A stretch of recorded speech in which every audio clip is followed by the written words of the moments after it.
почитувани граѓани, почитувани представници на медиумите.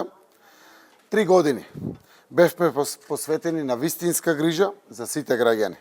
На градење на фер и праведна држава за сите.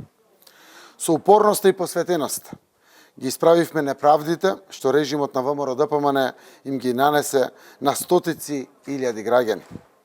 12.000 стечени работници денес добиваат месечен надомест од 8.000 денари, за да не бидат без примања, за да имаат се што може да им биде потребно да го поминат месецот, да имаат помош и поддршка во животот од својата земја.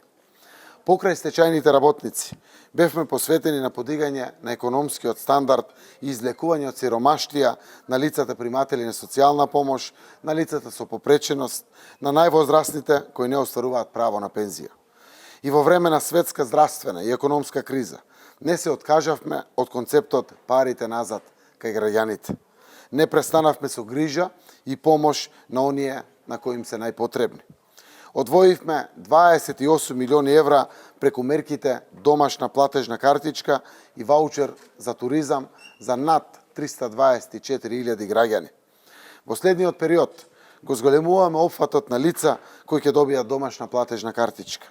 Покрај досегашните категории, во четвртиот пакет на мерки, по 9.000 денари за платежна картичка ќе добијат и стечајните работници, пензионерите со пензии до 15.000 денари, самохраните родители, како и лицата кои се невработени, а не се активни баратели на работа. За 3 години направивме целосна реформа на системот на социјална заштита. Социјалната помош ја зголемивме за 300%. Воведовме детски и образовен додаток и го проширивме опфатот на деца со овие мерки. И во следниот мандат социјалната грижа продолжува уште повеќе и уште подобро. Обезбедуваме повисока социјална помош за 34.000 домакинства и детски додаток за над 65.000 деца. Продолжуваме со мерки и политики што носат шанси за сите и трајно излекување на нашите граѓани од сиромаштијата. Наместо драконска и селективна казнена политика, воведовме опомена пред казна и пропорционално казнување. Казните за физичките лица ги намаливме за 75%.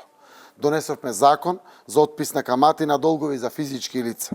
Со тоа избришавме 10 милиони евра долгови на граѓаните, пари кои што останаа дома во нивните буџети. Сериозно ги намаливме извршителските и нотарските трошоци, и како и цените на катастарските услуги. И тука не застануваме. Сето тоа се мерки кои обезбедуваат повеќе пари кај граѓаните, но обезбедуваат и фер и правичен пристап кон секој подеднакво.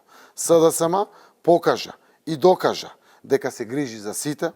ВМРО-ДПМН покажува дека се грижи само за криминалецот во бегство Груевски и неговите криминални соработници. Затоа, на 15 јули, граѓаните ќе гласаат за концептот кој обезбедува повеќе пари во нивните буџети, а не за обнова на режимот кој им ги крадеше парите. На 15 јули граѓаните ќе гласаат за фер и праведно општество и правна држава. Обнова на криминалот, обнова на режимот нема да има никогаш повеќе. Благодарам.